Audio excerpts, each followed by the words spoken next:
Después de la victoria venezolana sobre España en la batalla de Carabobo, Bolívar viaja hacia Nueva Granada y desde allí emprende la campaña del sur, dejando como encargado del gobierno venezolano a Sublette y en Colombia a Santander. Esta serie de campañas militares entre 1822 y 1826 tuvieron una importancia decisiva para la independencia de las actuales repúblicas de Ecuador, Perú y Bolivia. El Libertador logra su primera victoria en Bombona el 7 de abril de 1822 y Antonio José de Sucre completa la libertad de Ecuador el 24 de mayo en Pichincha. La campaña siguió muy exitosa y el 18 de marzo de 1823 las fuerzas patriotas entran en Lima. El 7 de agosto vencen en Junín y el 9 de diciembre Sucre logra la gran victoria de Ayacucho, batalla que marca el fin del dominio español en el continente.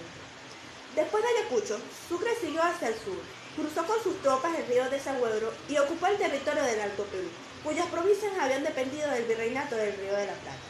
Según el Uti Posidetis, las provincias del Alto Perú debían formar parte del gobierno de Buenos Aires. Sin embargo, este punto de vista no era compartido por todos los sectores políticos del Alto Perú, entre los cuales habían partidarios también de formar con sus provincias una nueva república. La inspiración de constituir una república independiente tomó impulso a raíz de la victoria de Ayacucho y fue estimulada además por la distancia y la debilidad de los vínculos entre las provincias con el gobierno de Buenos Aires. Ante esta situación política, Sucre convocó por decreto el 9 de febrero de 1825 a las provincias del Alto Perú para que enviaran a sus diputados a una asamblea nacional que decidiera la suerte del país. Por su parte, el gobierno de Buenos Aires resolvió dejar la libertad a las provincias para que adoptaran el régimen político que les fuera por voluntad popular. El Congreso del Alto Perú se instaló en Chuquisaca el 10 de julio de 1825, con diputados de las provincias de La Paz, Chuquisaca, Cochabamba, Oruro y Santa Cruz. Se declaró la independencia de las provincias y se formó con ella una nueva nación que recibió el nombre de República de Bolivia. El Congreso pidió al Libertador que redactara la nueva constitución de la nueva nación y Sucre se convierte en el primer presidente de este nuevo estado.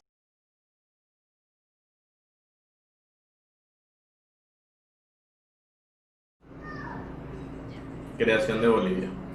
Después de realizada la asamblea el 10 de julio de 1825, donde por fin quedó establecido cuál sería el destino del Alto Perú, se procede el 6 de agosto de 1825 a firmar el acta de la independencia, donde estuvieron presentes 48 diputados representantes de las 5 provincias del Alto Perú, las cuales eran Chuquisaca, Potosí, Cochabamba, La Paz y Santa Cruz. Luego de esto, el Congreso siguió dictando importantes leyes, entre estas la del 11 de agosto de 1825, donde se establecen honores a los padres de la patria, los cuales eran Simón Bolívar y Antonio José de Sucre. Por esta razón, a Bolivia se le coloca República de Bolívar en honor al Libertador y obviamente a su capital se le coloca Sucre. Fue por esta razón que el 12 de julio de 1839 se dictó un decreto donde Chuquisaca debe cambiar su nombre por Sucre. En cuanto al nombre de Bolivia, este nace porque el entonces diputado y sacerdote Manuel Antonio de la Cruz, él propone que si de Rómulo proviene Roma, entonces que de Bolívar sea Bolivia. Esto sucedió en octubre de 1825. Bueno, luego de esto llega el Libertador a La Paz y él hace un recorrido, luego pasa a Potosí y a Chuquisaca. Esto organizando la nueva nación a la que llamaría su hija predilecta.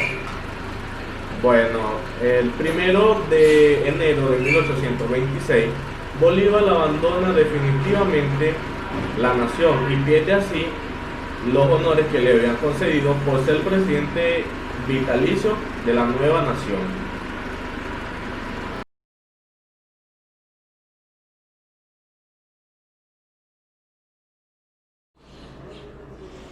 Acciones de gobierno de Bolívar en Bolivia.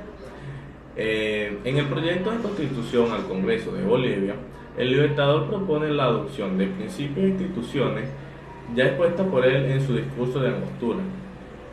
En algunos casos, modificó la estructura organizativa del poder público y le atribuye así funciones distintas a las del esquema tradicional.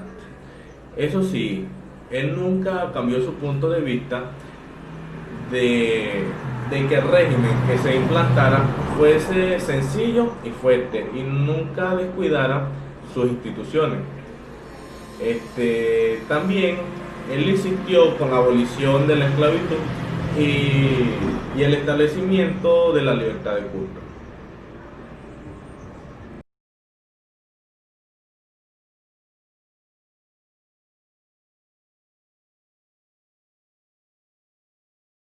Mi nombre es Eila Solórzano y les voy a estar hablando un poco sobre el atentado a Sucre. El presidente Sucre enfrentó una revuelta organizada en su contra en el Perú durante su segundo año de gobierno en Bolivia.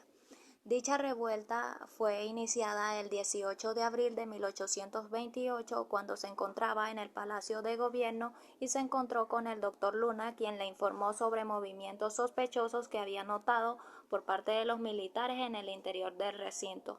Sucre rápidamente manda ensillar su caballo y se dirige al cuartel San Francisco con dos acompañantes.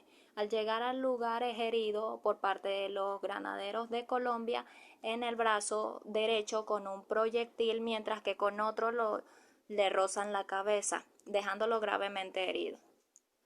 El autor intelectual de este intento de asesinato fue Casimiro Olañeta, mientras que el promotor fue Agustín Gamarra, quien había intentado invadir Bolivia. Posteriormente, Sucre renuncia a la presidencia y se la otorga a el general Pérez, quien es su ministro de guerra.